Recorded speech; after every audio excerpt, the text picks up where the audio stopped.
આયોજન કરવામાં આવ્યું છે અને કોણ કોણ મહેમાન આવ્યા છે?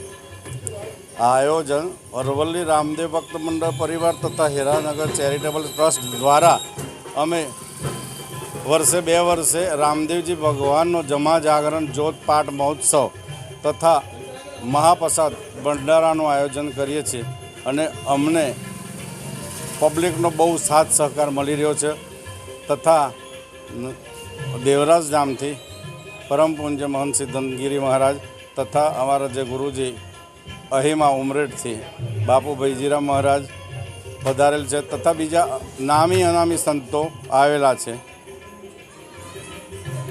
શું કહેવા માગશો લોકોને ધાર્મિકતા બદલ?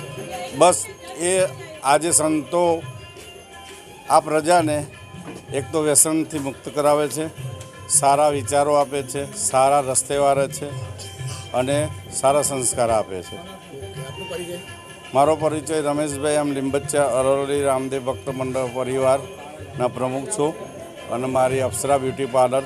ઓમ નમો નારાયણ. જય ગુરુ મહારાજ.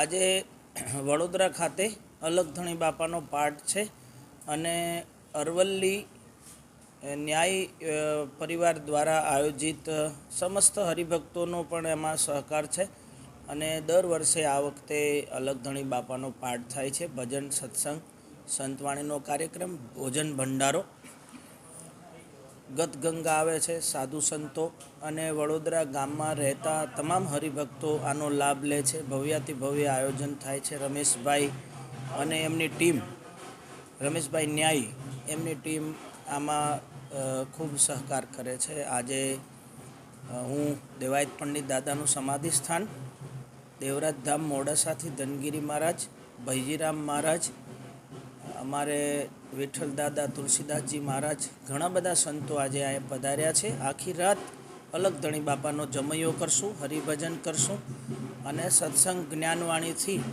જનતા સુધી સત્ય સનાતન ધર્મની મૂળ ધારાને પહોંચાડવાનો પ્રયાસ કરશું. દેવાયત પંડિત બાપાના સમાધિ સ્થાનથી મને આમંત્રણ મળ્યું. ધનગીરી બાપુ વતી સૌને સાધુવાદ. ઓમ નમો નારાયણ. જય અલગધણી. જય ગુરુ મહારાજ.